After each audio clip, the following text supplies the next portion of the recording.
হ্যাঁ তা মনে আছে, কিন্তু এই ফর্দটা কি জন্য গিন্নি? আমি শিবরাত্রির দিন বিকেলে বাবার মাথায় দুধ ঢালতে যাব, তাই তোমাকে আগে থেকে লিখে দিলাম কি কি লাগবে। সব আগে আগে নিয়ে আসবে। হ্যাঁ, দেখি কি লেখা আছে।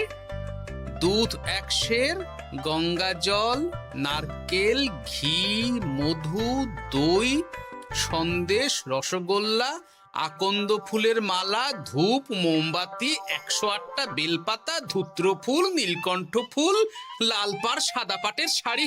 ওরে বাবা, এত কিছু!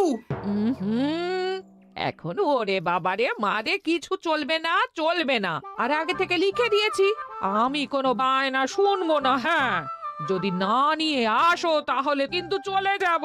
হ্যাঁ, বলি, শিবরাত্রির দিন তো মেয়েরা বাবার মাথায় দুধ জল ঢালে বাবার মতন স্বামীর কামনায়। তা আমি তোমার স্বামী তো উপস্থিত, তাই এত কিছু। তোমার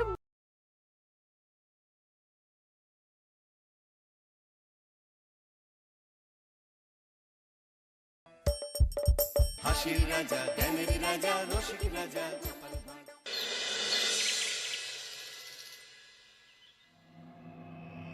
তখন থেকে মহারাজ কি লিখছেন খাতায়?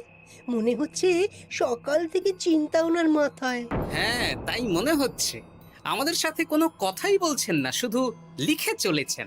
একজন মানুষ মনোযোগ দিয়ে কাজ করছেন আর তোমরা ক্রমাগত বকে চলেছো। না, আসলে মহারাজ কি কারণে চিন্তিত সেটা জানতে না পারলে আমাদেরও চিন্তা হয় বই কি। অর্থ বুঝলে, অর্থ। রাজকোষের অবস্থা খুবই খারাপ, আর সামনেই তো শিবরাত্রি পুজো। কিভাবে যে কি হবে কিছুই বুঝতে পারছি না। মহারাজ, এরকম হলে এবারে কিভাবে পুজো হবে? শিবরাত্রির পুজোয় তো অনেক খরচ। এত লোকজন আসেন, তাদের জন্য ভোগের প্রসাদের ব্যবস্থা করা তো মুখের কথা নয়। এবার তোমাদের সবাইকে দায়িত্ব নিতে হবে। আমরা সবাই? কি দায়িত্ব মহারাজ? আমি গতকাল তোমাদের রানীমার সাথে এই ব্যাপারে কথা বলেছি। রানীমা কি বললেন মহারাজ? দেখো, তোমরা সব সভাসদেরা যদি মুক্ত হস্তে দান করো, আর রাজকোষ থেকেও যতটা সম্ভব অর্থ সাহায্য দিয়ে এবারে পুজো এবং ভোগের আয়োজন তাহলে সুসম্পন্ন করা যাবে। দানের চেয়ে বড় পুণ্যকর্ম আর কি আছে? যে সভাসদ সবচেয়ে বেশি দান করবে তাকে পরে কিছু অর্থ সাম্মানিক হিসেবে দেওয়া হবে। আচ্ছা মহারাজ। তাহলে আজ রাজসভার আলোচনা এইটুকুই রইল, বাকি কথা পরে হবে। বলি গিন্নি, আমি খুব সমস্যার মধ্যে আছি বুঝলে। হ্যাঁ, তোমার তো অর্থের টান ধরলেই আমার কথা মনে পড়ে গো। কি করে বুঝলে? বাবা, বুঝবো না? এতদিন ধরে তোমার সাথে সংসার করছি, তাও বুঝবো না? আমি কি আজকাল আর তোমার কাছে চাই বলো? আমার মা আমার নাম রেখেছিল পার্বতী, আর বলেছিল দেখিস তুই ভগবান শিবের মতন বর পাবি। তোমাকে পেয়েছি, কিন্তু সাথে পেয়েছি অভাব। হ্যাঁ, সে যতই অভাব হোক, মন্ত্রী মশাইয়ের মতো স্বভাব তো নষ্ট করিনি গিন্নি। সেই জন্যেই তো তোমার সংসারে পড়ে আছি গো, নইলে কবে এই চাল চুলোহীন সংসার ছেড়ে চলে যেতুম। হ্যাঁ, বলছি শোনো না, ওই কিছু মোহরের খুব দরকার। এবার মন্দিরে শিবরাত্রির পুজো হবে, কিন্তু মহারাজ তেমন খরচ করতে পারবেন না। তাই কি? তাই আমাদের সব সভাসদদের বলেছেন দান করবার জন্য। এই দেখো, আমার যা গয়নাগাটি ছিল সবই তো বন্ধক রাখা আছে, নইলে বলতাম। আরে বাবা, সে তো জানি, কিন্তু আর কোনো উপায় নেই। কি বলি বলো তো? দেখি কি করা যায়। আরে বাবা রে বাবা, এত চিন্তা ভাবনা না করে বাবা মহাদেবের ওপর ভরসা রাখো গো, উনি কোনো একটা পথ দেখাবেন। দেখো, দেখা যাক গিন্নি, উনি এখন আমার আশা ভরসা।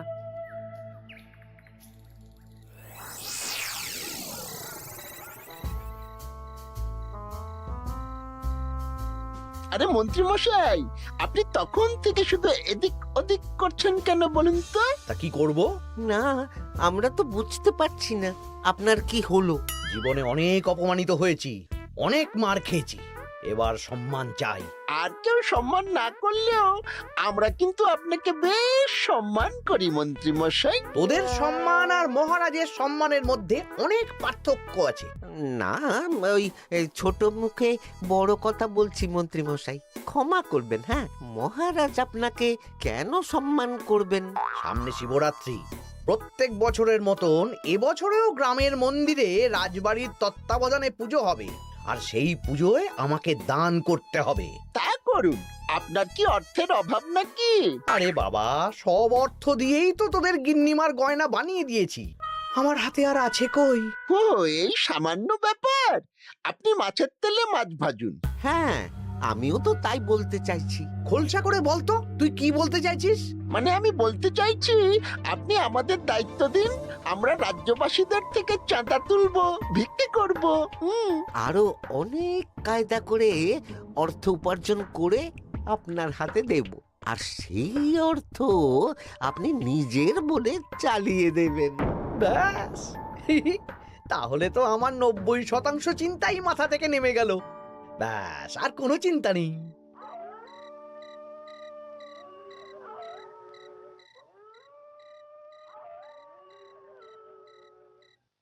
কি গো, এত রাত হয়ে গেল, এখনো ঘুমোচ্ছ না কেন বলো তো? হ্যাঁ, খুব চিন্তা হচ্ছে গো গিন্নি। এখনো বুঝে উঠতে পারিনি যে কি করে দান করব। শুধু অর্থদানই কি দান নাকি গো? শিব ঠাকুর তো আমাদের প্রত্যেকের মধ্যেই রয়েছেন গো। হ্যাঁ, তা তো তিনি আছেন। তুমি বরং ভক্তদের সহযোগিতা করো, পুজোর দিন ভক্তরা দূর থেকে যাতে মন্দিরে আসতে পারে সেই ব্যবস্থা করো। মন্দির প্রাঙ্গণ পরিষ্কার পরিচ্ছন্ন রাখো। হ্যাঁ, ঠিক বলেছো গিন্নি, এটা তুমি ঠিক বলেছো।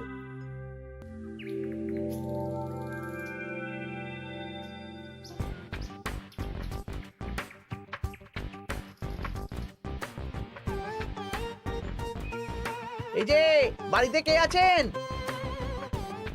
মন্ত্রী মশাই বলুন। হ্যাঁ, তা প্রত্যেক বছরের মতন এই বছরেও তো শিবরাত্রি উপলক্ষে মন্দিরে পুজো হচ্ছে, জানেন তো? হ্যাঁ, সে তো জানি, কিন্তু আমার গিন্নির পায়ে এত ব্যথা যে এবারে আর জল ঢালতে যেতে পারবে বলে তো মনে হয় না। তাতে কি, আপনি দান করুন, বাবা দূর থেকে আশীর্বাদ দিয়ে দেবেন। দান? তা কিসের দান? এত ধুমধাম করে পুজো হবে, তার দান। এ কি, এতদিন ধরে মন্দিরে তো দান দেওয়ার কোনো ব্যাপার ছিল না। এবার আছে, দান করা সবচেয়ে বড় ধর্ম। হ্যাঁ, আমরা বুড়ো বুড়ি খুব অল্প অর্থে সংসার চালাই, আমাদের ছেলে যেটুকু পাঠায় তা দিয়েই চালাই। আমরা আর কি দান করব মন্ত্রী মশাই? দরকার হলে কদিন না খেয়ে থাকবেন, বাবার নামে উপোস করবেন, আর যে দান করবে না আমি তাকে এই রাজ্যে থাকতে দেব না। ওরে বাবা রে, দিচ্ছি দিচ্ছি দিচ্ছি।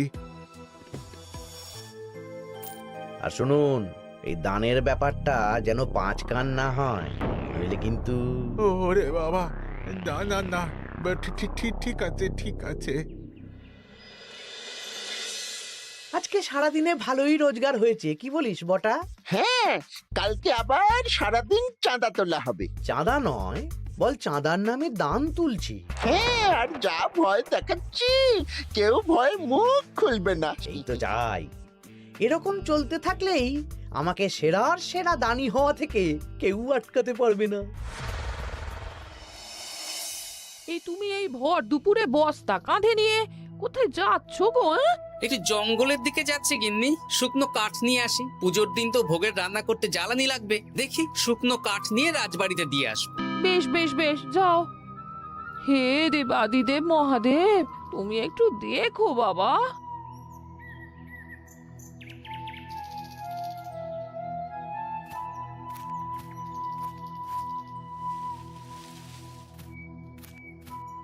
আরে আরে, নগেন খুঁড়ো না, এই সময় কাঠ কুড়োচ্ছ কেন? কি আর করব গোপাল, কাঠ কুড়িয়ে নিয়ে যাচ্ছি, এবার এগুলো হাটে বেচবো। সে কি গো, তোমার ছেলে তো শহরে চাকরি করে বলেছিলে, এ মাসে সে অর্থ পাঠায়নি? সে তো পাঠিয়েছিল বাবা, কিন্তু আর ভাগ্যের পরিহাস, কি বলবো বলো। কি হয়েছে, কোনো সমস্যা নাকি? না না না, সমস্যার কথা জানানো যাবে না, জানালেই আমাদের বিপদ। আরে কি হলো, চুপ কেন? কি গো খুড়ো, কিছু বলো। কাউকে বলবে না তো বাবা? না না, বলো না, আমি কাউকে বলবো না, আমাকে বিশ্বাস করতে পারো। আসলে আজকে সকালে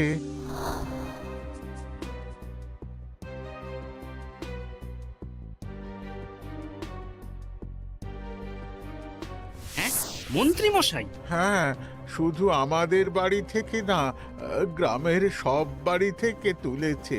ঠিক আছে খুড়ো, তুমি নিশ্চিন্তে থাকো। আর আমার চিন্তার শেষ নেই। আমার গিন্নির কদিন ধরে এত পায়ে ব্যথা যে এবারে অতটা হেঁটে মন্দিরে বাবার মাথায় দুধ ঢালতে যেতে পারবে না। ঠিক আছে, তুমি একদম চিন্তা করো না, আমি দেখছি কি করা যায়।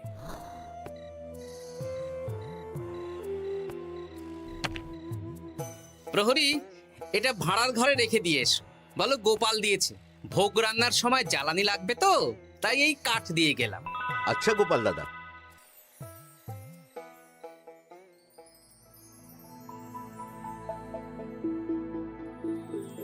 তারপর সবাই কিছু অর্থের যোগান করতে পারলে? মহারাজ, আমি 5 মোহর অর্থ সাহায্য করতে চাই। আমিও 5 মোহর মহারাজ। বেশ। গোপাল? মহারাজ, এখন আমার হাত একদম খালি, তাই আমি অন্যভাবে সহযোগিতা করার চেষ্টা করছি। কিরকম? এই তো গতকাল আমি 1 বস্তা কাঠ দিয়ে গিয়েছি, আজকে আরো দেব। তারপর আগামীকাল মন্দির চত্বর পরিষ্কার করব, আগাছা পরিষ্কার করব, পুজোর দিন ভিড় সামলাবো, যারা দূর থেকে আসবে তাদের একটা গরুর গাড়ি করে নিয়ে আসবো। আচ্ছা, বেশ বেশ, কর। মন্ত্রী? মহারাজ, এই নিন। এতে 200 মোহর আছে, আমি আরো দান করব, আপনি কোনো চিন্তা করবেন না মহারাজ। বাহ বাহ বাহ বাহ বাহ, এ তো বিশাল ব্যাপার। আমি জীবনে অনেক পাপ করেছি, তাই এখন দান করে একটু যদি পুণ্য লাভ হয় সেটাই আশা। বেশ বেশ। পণ্ডিত, তুমি আর রাজবৈদ্য তাহলে পুজোর দশকর্মা দ্রব্যাদি কেনাকাটা শুরু করো। এখন ধারে নিয়ে আসবে, পুজোর পরে সব শোধ করে দেওয়া হবে। আচ্ছা মহারাজ, ঠিক আছে। তাহলে আজকে আমি আর পণ্ডিত মশাই দুজনে বাজারের দিকে যাব আর সব দশকর্মার দ্রব্যাদি কিনে নিয়ে আসব। হ্যাঁ হ্যাঁ, তাই কর।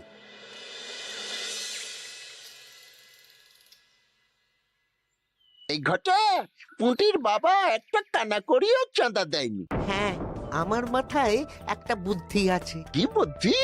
দেখ, ওদের বাড়ির বাইরে একটা শাড়ি ঝুলছে। শাড়িটা দেখে খুব একটা ওই পুরানো মনে হচ্ছে না। ওটা হাত সাফাই করে বাজারে বেচে যা অর্থ পাবো সেটাই মন্ত্রী মশাইকে দেব, তাই তো? একদম তাই।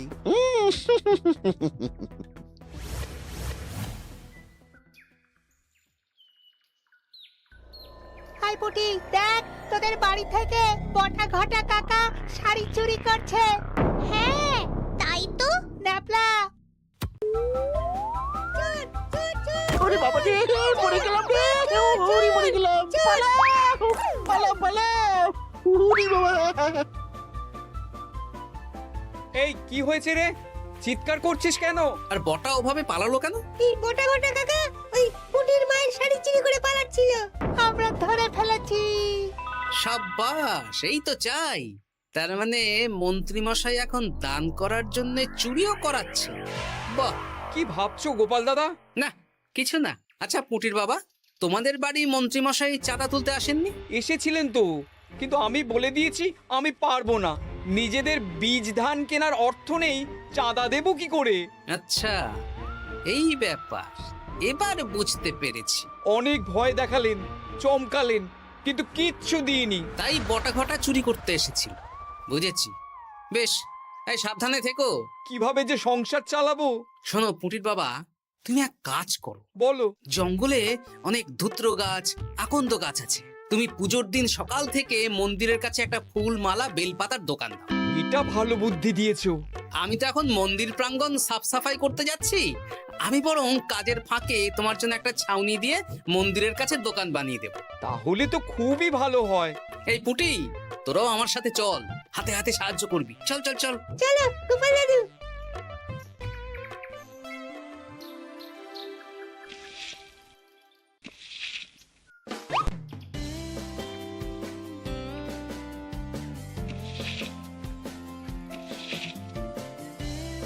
দাদু, এই জায়গাটা গর্ত আছে, তাই মাটি নিয়ে এলাম। এই তো বুদ্ধিমান ছেলে, এবার ঢেলে দে। ব্যাস, এখানটা এবার ঠিক হয়ে গেল। দেখি এবার মন্দিরের পিছনের দিকটা একটু পরিষ্কার করে দিই।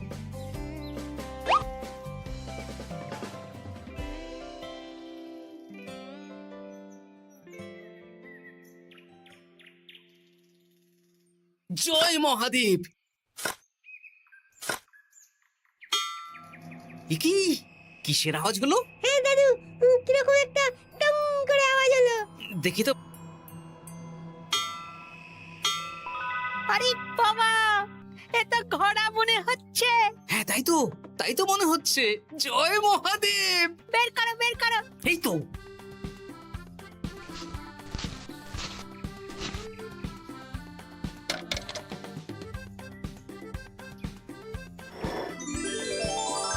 ও দাদু, এ তো সোনার মোহর। জয় মহাদেব, তুমি সত্যি আছো প্রভু, তুমি সত্যি আছো। একই দাদু, তুমি কাঁদছো কেন? সবই মহাদেবের কৃপা। মহারাজ বলেছিলেন দান করতে, মহাদেব নিজেই নিজের পুজোর ব্যবস্থা করে নিলেন রে। হ্যাঁ, তাই তো দেখছি দাদু। তবে শোন, এই কথাটা কাউকে বলিস না। আচ্ছা গোপাল দাদু, আমরা কাউকে বলবো না। হ্যাঁ।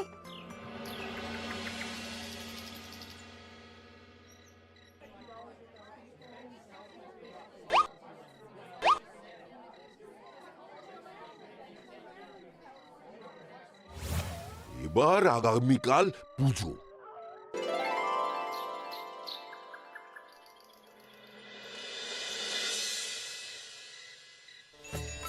জয় শিব শম্ভু, হর হর মহাদেব। হে প্রভু, হে মহাদেব, জগতের কল্যাণ করো ভোলানাথ। জয় শিব শম্ভু। জয় জয় শিব শম্ভু, জয় শিব শম্ভু। বাবা দেখো বাবা। বাহ বাহ বাহ বাহ, এই তো সব ভালোই হচ্ছে। ভালো তো হবেই মহারাজ। আমি যা দান করেছি, পুজো পাঠ এবারে ধুমধাম করে হবে। দান করে অত অহংকার করতে নেই মন্ত্রী। এক হাতে দান করলে আরেক হাতকে জানাতে নেই, বুঝলে? বুঝেছি মহারাজ।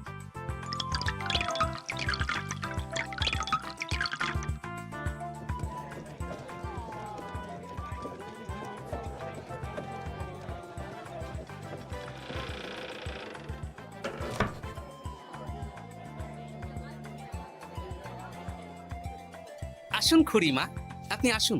সত্যি গোপাল, তোমার মতো মানুষ হয় না। আমার পায়ে বড় ব্যথা, ভেবেছিলাম এই বছর হয়তো মন্দিরে আসতেই পারবো না। আহা, আমি তো আপনার ছেলের মতন। আর কাল আবার আসতে হবে, বড় মাঠে ভোগের আয়োজন আছে, গাড়ি পাঠিয়ে দেব, কেমন? বেঁচে থাকো বাবা, বেঁচে থাকো। দেখো দেখো গোপালকে দেখো, ও হয়তো অর্থ সাহায্য করেনি, কিন্তু অন্যভাবে কত সাহায্য করছে। এই মন্দির প্রাঙ্গণ থেকে সব আগাছা পরিষ্কার করেছে। মহারাজ, আপনার সাথে কিছু কথা আছে। কি কথা? এখানে বলা যাবে না, যা বলবো আড়ালে। আচ্ছা চল।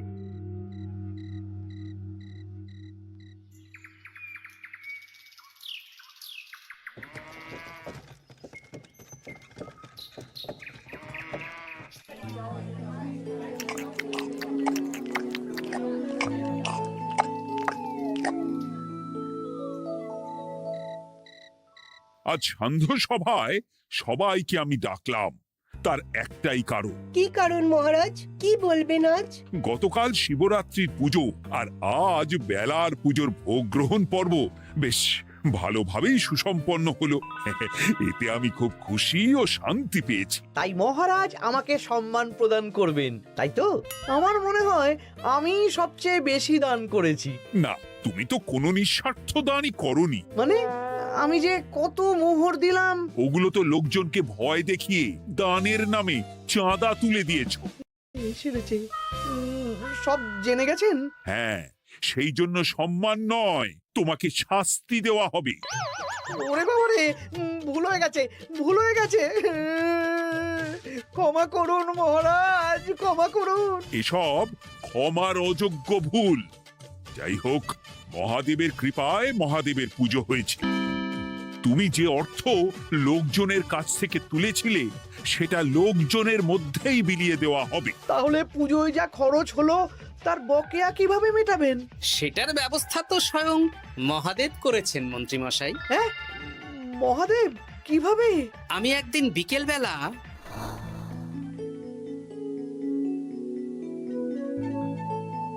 ওরে বাবা, এক ঘোড়া সোনার মোহর! হ্যাঁ, এক ঘোড়া সব মহারাজকে দিয়ে দিয়েছি। আর এই দান সংক্রান্ত যে অর্থ সাম্মানিকের কথা বলেছিলাম তা পাবে গোপাল।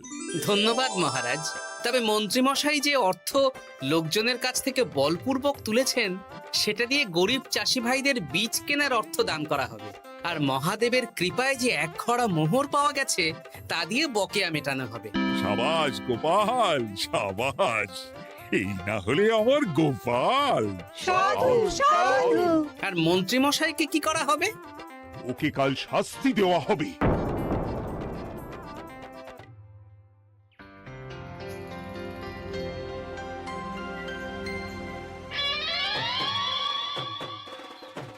ও মহাদেব, ও শিব ঠাকুর, আমাকে ক্ষমা করে দিন, ক্ষমা করে দিন আমাকে।